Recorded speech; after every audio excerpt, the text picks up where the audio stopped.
მაგრამ წეღან ვახსენე სხვათა შორის მოგესალმებით ორივეს ზაზა თქვენგან დავიწყოთ ამ შემთხვევაში წეღან ვახსენე ინტერვიუ მედიასთან თეაწულუკიანის ამერიკულ მედიასთან რომელიც ამბობს რომ მას არ სჯერა უცხოური ასეთ რამეს ამბობს გლობალური ომის პარტიის წევრებთან დაკავშირებით იცის თუ არა რამე ის ამბობს რომ არ იცის მას კი არ სჯერა მან იცის რომ გარე ძალები არსებობს რომლებიც საქართველოს პოლიტიკაში ჩარევას ცდილობენო ვინ არიან ამ გლობალურ საომარ პარტიაში ვინ არიან ეს ძალები რომლებიც მუშაობენ საქართველოში მე პირადად არ ვიცნობ მათ როგორ არის მთავრობა ასე დარწმუნებული რომ ეს რაღაც არსებობს როცა არ იციან ვინ არის მე არ შემიძლია ამ პარლამენტის ვიცე-სპიკერის რანგში კითხვებზე პასუხის გაცემა ისე რომ ჩვენი ქვეყნის ეროვნულ უსაფრთხოებას არ დავაზიანო და თქვენ გჯერათ რომ არიან ძალები მე არ მჯერა ვიცი თქვენ იცით რომ გარე ძალები ცდილობდნენ საქართველოს რუსეთის წინააღმდეგ ომში ჩართვას ისინი არ ცდილობდნენ ისინი კატეგორიულად გთხოვდნენ ოღონდ გლობალური ომის პარტია ვინ არის და რა არის ეს ყველაფერი არ იცის ზაზა ამაზეც მინდა მოვისმინო ის რაც არ იცის რისი თვითონაც არ სჯერათ და რის დაჯერებასაც ასე გამალებით ცდილობენ განსაკუთრებით გააქტიურდნენ ახლა ბოლო დროს მას შემდეგ რაც ვიზა ლიბერალიზაციის შეჩერების საკითხი აქტიური გახდა და არსებობს დედლაინი 31 აგვისტომდე მას შემდეგ კიდევ გააქტიურეს აი ეს მათი რაღაც უგუნური და ყოვლად სრულიად სულელური პროპაგანდა და კაცების გათხოვებაზე ომში ჩართვის საშიშროებაზე deep state-ზე გლობალურ ომის პარტიაზე. ვის აჯერებენ თუ თვითონ არ სჯერათ? ხო, საღამოშვიდობისა ეკა, უნდა ითქვას, რომ თეაწულუკიანი არის ის ადამიანი, რომელიც პირველივე დღიდან ივანიშვილის ხელისუფლებაში მოსვლისა არის თანამდებობაზე. ის წლების განმავლობაში იყო იუსტიციის მინისტრი, მერე კულტურის მინისტრი, ახლაც ეს თანამდებობა აქვს ვიცე-სპიკერი პარლამენტის, ანუ პრაქტიკულად ერთი დღე არ ქონია თანამდებობის გარეშე და სულ იყო მაღალ თანამდებობაზე. ყველა ინფორმაციაზე ხელი მიუწვდებოდა და თუ რამე არსებობს, მისგან უნდა ვიცოდეთ და ეხლა დღეს ვიგებთ, რომ თვითონ არაფერი არ იცის, ხო? გამოდის, რომ ან არ იცის და ვიღაცას ბრბადენდობა და ეს ვიღაცა ვინ არის ჩვენც არ ვიცით ან ივანიშვილი ან რომელიღაც გერეუშნიკი ან FSB-შნიკია ან უბრალოდ გვატყუებს. ეხლა ეს არის ადამიანი რომელიც რა ვიცი რო შევახსენო რაღაც მის ჰაილაითები რო გავიხსენოთ ხო იუსტიციის მინისტრობაზე მოვიდა და პირველი რაც გითხრა არისო რომ მე არ მინდაო შეგაშინოთო მაგრამ ID ბარათებშიო აღმოჩნდაო ძველ ID ბარათებში აღმოჩნდა 3-6-იანიო. მერე კომისია შექმნა ხალხო მართლა 21 საუკუნეში ვართ კომისია შექმნა აი ამ პროევროპელმა თავისივე განცხადებით საფრანგეთში ნაცხოვრებმა და არ ვიცი ხა მის დიპლომებს არ ვითვლი და არ უყურებ მაგრამ კომისია შექმნა იმისთვის რომ აღმოეჩინა 3-6-იანი და მე რამდენიმე თვეში თქვა რომ არაო არ აღმოჩნდაო. აი ეს ადამიანია რომელმაც საქართველოს ისტორია კი არა საკუთარი ოჯახის ისტორია გადაწერა დღეს მე მსჯელობ იმით რაც დღეს შევიტყე რომ როცა გავიგეთ რომ მისი მამის შესახებ ინფორმაცია წააშლევინა ვიკიპედიიდან ამოაღებინა. ანუ რა ვიცი გაასწორე თუ რამე არასწორია მაგრამ წააშლევინა როგორც ჩანს იქ საამაყო არაფერია თორე რა ვიცი შეასწორე და გუშინ ნანუკა ჟორჟელიანმა პირდაპირ ეთერში წაიკითხა და ყველა ვგუგლავდით თეაწულუკიანის მამის შესახებ რა წერია ვიკიპედიაში. ეს ადამიანი დღეს რო ლაპარაკობს, რა ვიცი, არ ვიცი ვის სახით ლაპარაკობს სინამდვილეში, მაგრამ ჩვენ ერთი რამე უნდა გავაცნობიეროთ, ანუ ხშირად გვეშლება ხოლმე კარგი ხელისუფლება, ცუდი ხელისუფლება, ყველაფერი გვინახავს ჩვენ, მაგრამ ეს არ არის კარგი ან ცუდი ხელისუფლება, ეს არ არის რაღაც დემოკრატიული ან ავტორიტარული ხელისუფლება. ეს არის სხვა ქვეყნის ხელისუფლება რომელმაც ქვეყანა, ჩვენი ქვეყანა ჩაიგდო ხელში. ფუნდამენტური განსხვავებაა, ხო? აი მაგალითად ისა რა ქვია, ალიევი არის ავტორიტარი ხელისუფალი აზერბაიჯანის.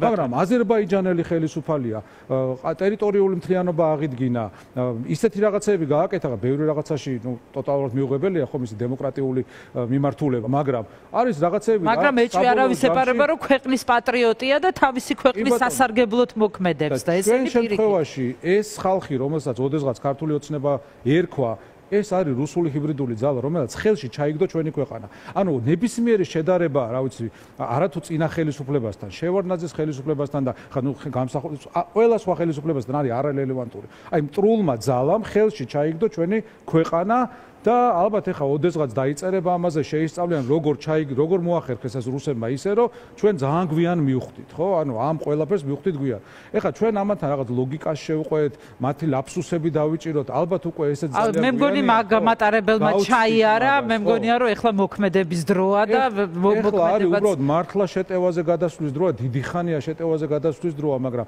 აღარ გვაქვს უკან დასახვევი ხო ხშირად ვამბობთ რომ მათ უკან არის 11 დროის სარტყელი დიდი მატუშკა რასია მათი კიღადაობენ ამაზე მაგრამ კი ჩელაბინსკიც მათია და სადაც მაგადანიც მათია ჩვენ არსად არა გვაქვს წასა ჩვენი არის საქართველო ხო ვისაც ემსახურებიან რასაც ემსახურებიან ჩანს იქიდან ვინ აქებს ტერი რო გაქებს რა ვიცი ღამე არ ღმერთმა და ერთ-ერთში რო არის შენი პროპაგანდა დუგინთან და რუსეთთან ერთ-ერთში რო არის ესეც მე მგონი უკვე კითხვებს აღარ უნდა აჩვენოს მე უბრალოდ აი უფრო საშუალო რანგის ტიპებთან მაქვს შეკითხვა რა იმიტომ რომ ვიღაცეებთან ჩვენ საშუალო რანგის კოცებთან ხო ანუ საშუალო რანგის ჩინოვნიკებზე მაქვს საუბარი ვინც ემსახურება რეჟიმს თვითონ პირველი რანგის ხალხის საქმე გასაგებია ეხლა მათ აი ჩვეულებრივად რაღაც აი კლასიკური ლიტერატურული პერსონაჟები ხო რაღაც სული მიხკიდეს ეშმაკს, სული მიხკიდეს რუსებს და ნუ რაღაცა უკვე დაიკეტა მათთვის, ხო, მათთან ახლა სინდისზე ლაპარაკი, პატრიოტიზმზე ლაპარაკი, აი რა აზრს მოკლებულია. მაგრამ აი საშუალო რანგის ტიპები, რომელსაც კიდე რაღაც შეიძლება ქონდეთ დარჩენილი,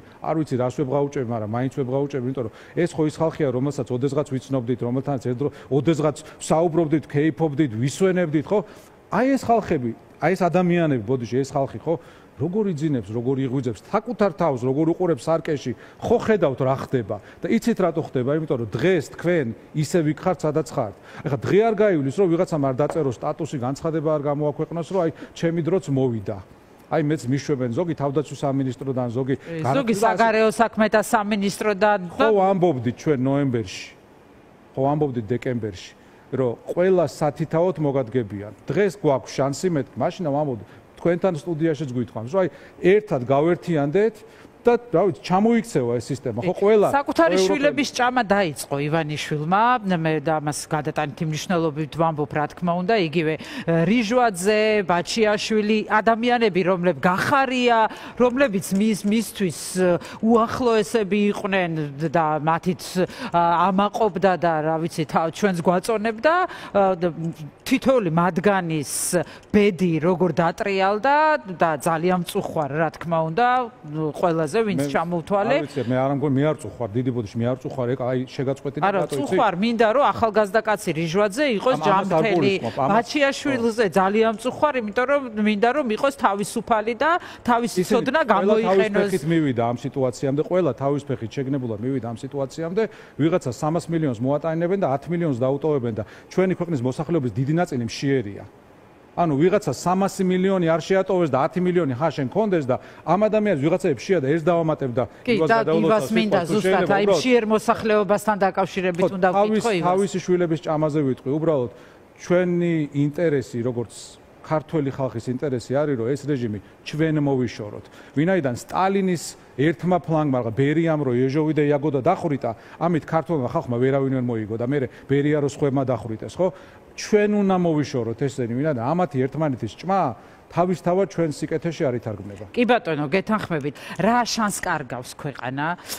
ამაზე მინდა, აი მოქალაქეებისთვის რა თვითონ მოქალაქეზე ეს როგორ იმოქმედებს თქვენი აზრიც მინდა მოვისმინო, იმიტომ რომ უვიზო შეჩერება ხომ არ არის მართლა მარტო ვიზების შეჩერება და ეხა ვიზის რიგში დადგომა თუ არ დადგომა ეს მიმოსვლის საკითხს ხომ არ უკავშირდება. ეს არის ბევრად დიდი რამ, რასაც დაკავს. აი რა დევს სასწორზე ეს რომ უთხრათ მოქალაქეებს, რომლებიც წლების განმავლობაში ყველა სოციოლოგიურ კვლევაში ჩანს, რომ 80%-ზე მეტი ამ ქვეყნის მოსახლეობის ირჩევს ევროპას და ევროკავშირს.